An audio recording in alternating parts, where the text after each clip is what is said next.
ज्ञान दृष्टि ग्रुप में एक बार पुनः आपका सबका स्वागत है।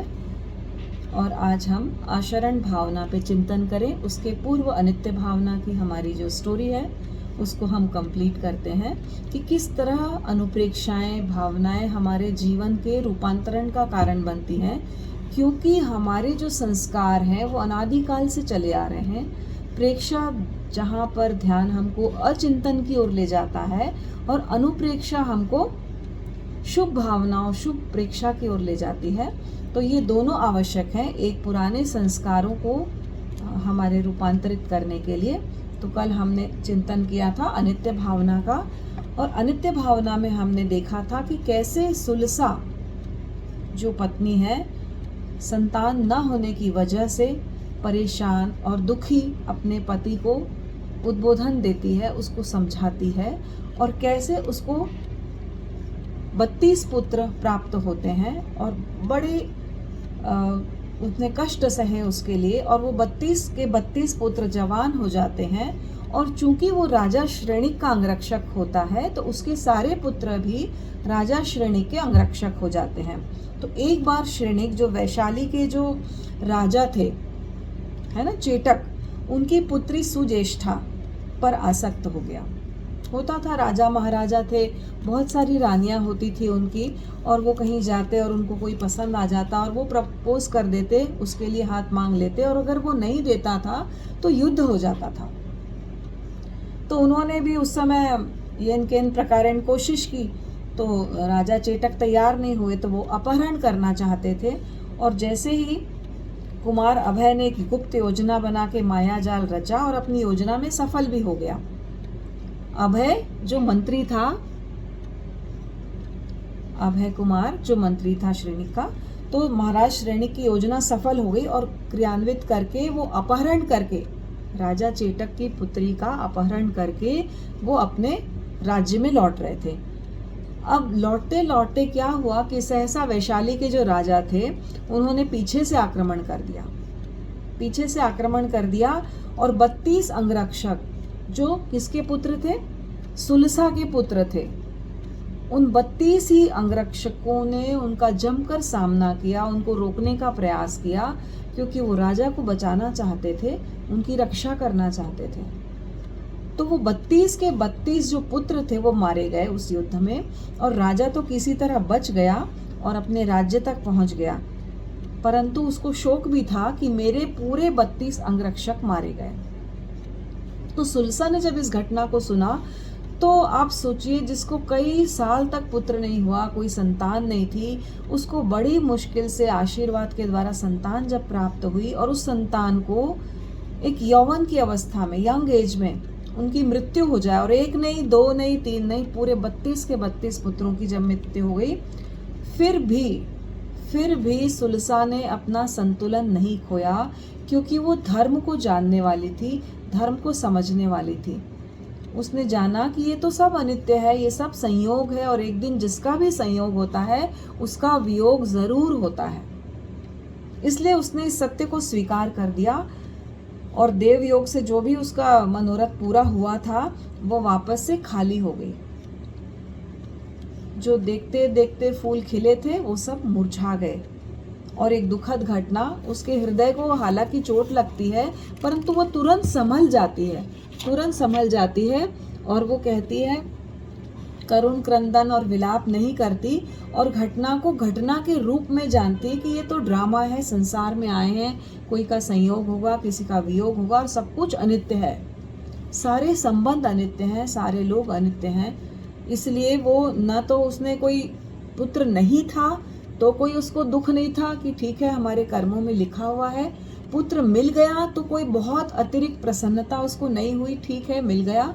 और जब चले गए सारे पुत्र, तीनों अवस्थाओं में वो समान रही, और उसका आलंबन सूत्र एक ही था, धम्मम शरणम पवज्जामि। सब कुछ अनित्य है, सब कुछ अनित्य है, केवल धर्म एकमात्र ऐसी चीज है जो त्राण देने वाला है, जो हमको शरण देने वाला है, बाकी सब अनित्य है। तो आज हम इस पर चर्चा करेंगे कि अशरण क्या होता है, अत्राण है ना। सब कोई व्यक्ति दुनिया में, संसार में जितने भी लोग हैं, शांति पाना चाहते हैं, त्राण पाना चाहते हैं, आनंद का अनुभव करना चाहते हैं। परंतु यदि कोई पीड़ा आती है, यदि कोई संकट आता है, यदि कोई क्लेश होता है, तो कोई भी व्यक्ति एक दूसरे को त्राण देने में, शांति देने में, सुख देने में संभव नहीं है, दे नहीं सकता, क्योंकि ये कर्मों के उदय से ही सुख और दुख की अनुभूति होती है। कोई किसी को त्राण नहीं दे सकता है। तो जीवन एक प्रवाह है, वहाँ पर मृत्यु है तो जीवन भी है, प्रसन्नता है तो दुख भी है। आप देखिए द्वंद है ना। सूरज है तो चांद भी है, ठंड है तो गर्मी भी है, अच्छा है तो बुरा भी है, काला है तो गोरा भी। हर चीज का एक जोड़ा बना हुआ है, और सुख दुख का भी एक जोड़ा है। जब दुख का उदय होता है तो वो भी सहन करना होता है, और जब सुख का उदय होता है तो वो भी अनुकूल सात वेदनीय और असात वेदनीय कर्मों के उदय से हमको मिलता है। यदि नाम कर्म, शुभ नाम कर्म का उदय है तो यश पताका फैलेगी चारों ओर। अशुभ नाम कर्म का उदय है तो हमारा अपयश भी हो सकता है, भले हम सही हों गलत हों, क्योंकि ये तो अनादिकाल से संस्कार चले आ रहे हैं, कर्म चले आ रहे हैं। वर्तमान की बात नहीं है, भूतकाल के कर्म भी कभी भी उदय में आ जाते हैं। तो जब हम देखते हैं, हे पुरुष तुम जिसको अपना मान रहे हो, कहा गया है, वो स्वजन, वो लोग, वो तुम्हारे अपने तुमको त्राण देने में समर्थ नहीं है, और तुम भी उनको त्राण देने में समर्थ नहीं हो। तो संस्कृत में सारे श्लोक लिखे हुए हैं, और उसका अपना अर्थ जो यहाँ पर शांत सुधारस बुक में किया गया है। तो बहुत सुंदर श्लोकों का यहाँ पर वर्णन है।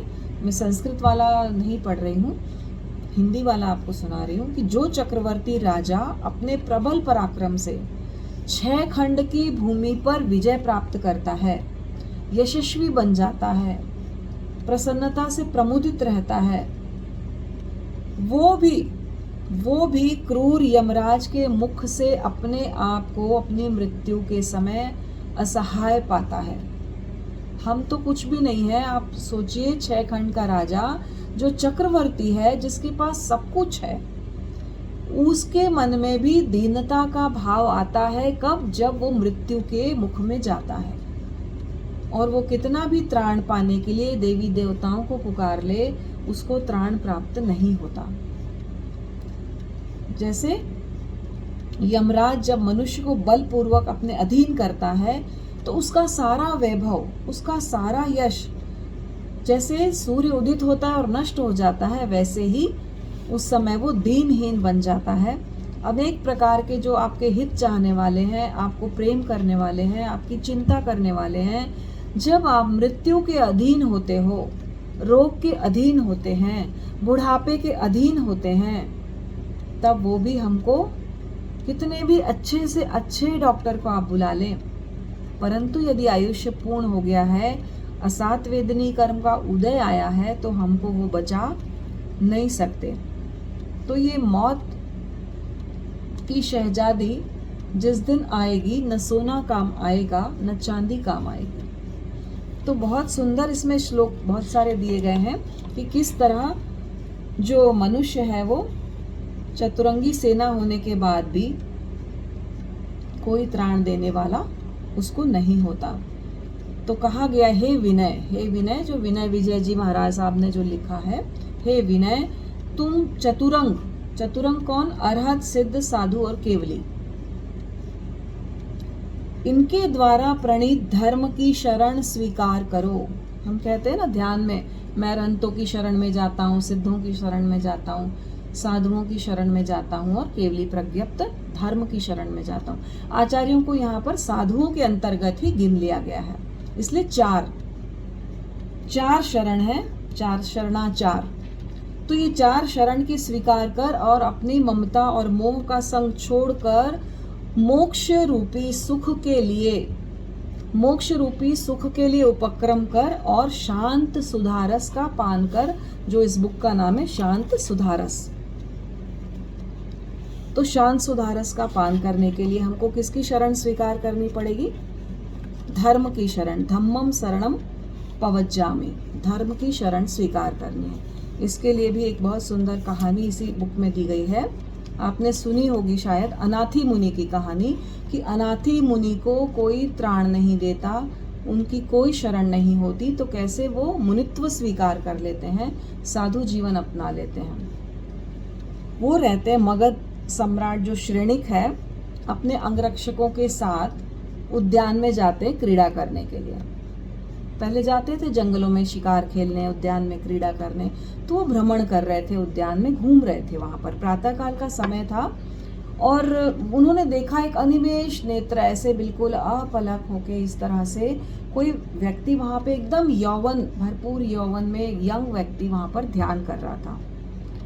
और वो इतना सुंदर दृश्य था वहाँ पर, और वो उसको देखकर विचलित हो गए। उन्होंने सोचा ये व्यक्ति जरूर यदि घर से प्रताड़ित होगा, या इसके पास धन धान्य नहीं होगा, इसके पास खाने के लिए भोजन नहीं होगा, शायद इसलिए ये इस तरह यहाँ पर जंगल में, यहाँ पर उद्यान में ध्यान कर रहा है।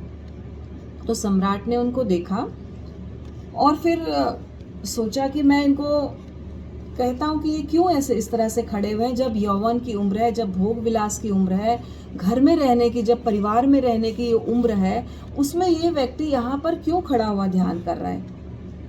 इतना सौंदर्य निहारने के लिए, संसार में इतना सुंदर संसार है जीने के लिए, भोग विलास करने के लिए, तो ये ऐसे संयम पथ को क्यों स्वीकार कर। कितना विचित्र है ये, बिल्कुल कैसी इनकी एकाग्रता है, कैसी इनकी निर्भयता है, कितना दुष्कर इनका तप है, ये कैसे ये तप कर सकते हैं इस उम्र में।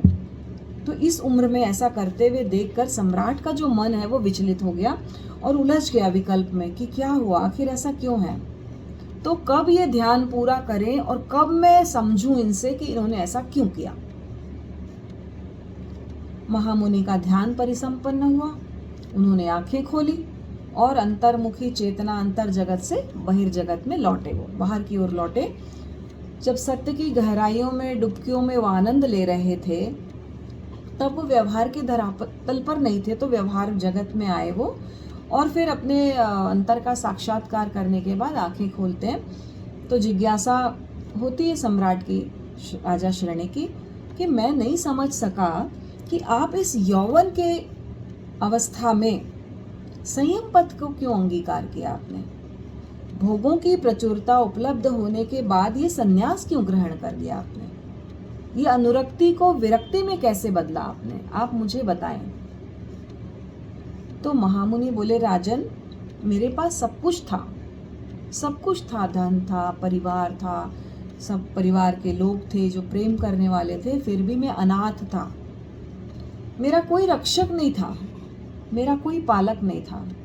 मैंने बहुत खोजा, बहुत खोजा, बहुत सोचा, पर मेरा कोई नाथ नहीं बन सका, और मैं अनाथ था, इसलिए मैंने विवश होकर मुनित्व स्वीकार कर लिया।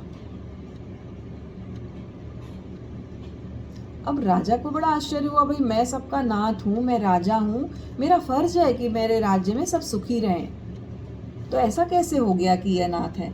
तो महाराज श्रेणिक चौंके, थोड़ा आश्चर्य करते हुए बोले, अरे ऐसी बात है तो छोड़ो, इस साधुत्व को छोड़ दो और आओ मेरे साथ।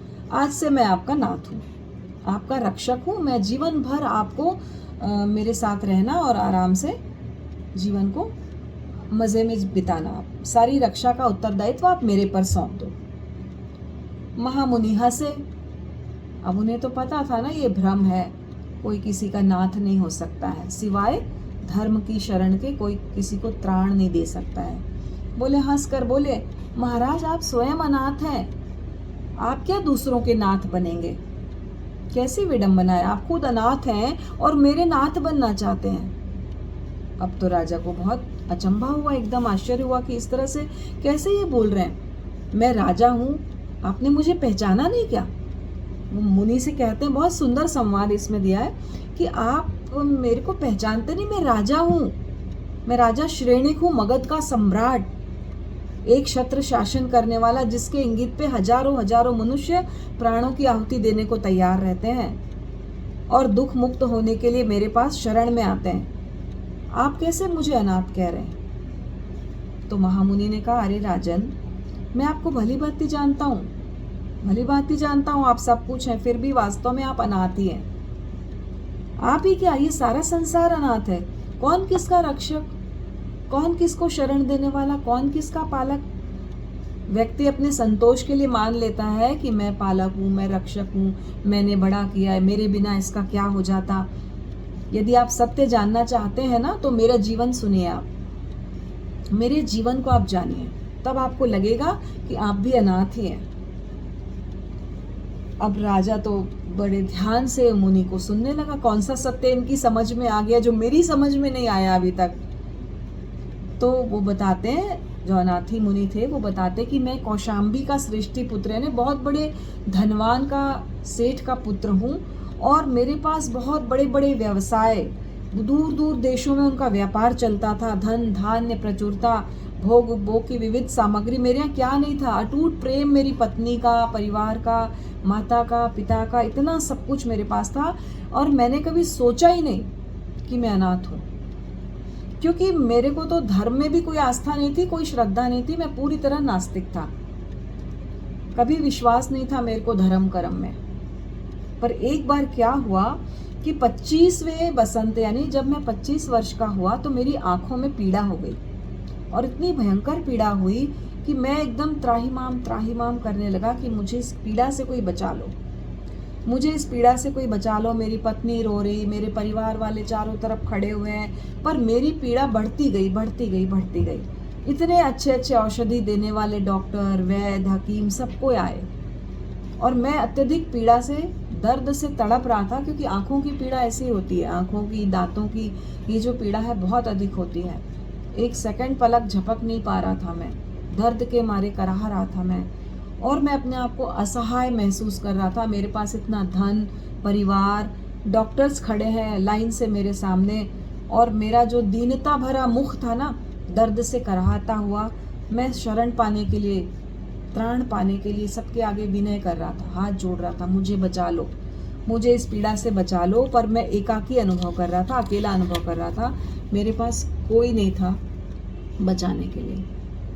सब कुछ कर लिया। उसके बाद एक ही शरण सूत्र मुझे बताया गया कि धर्म का अवलंबन। मेरा अंतःकरण अचानक से गुनगुनाने लगा।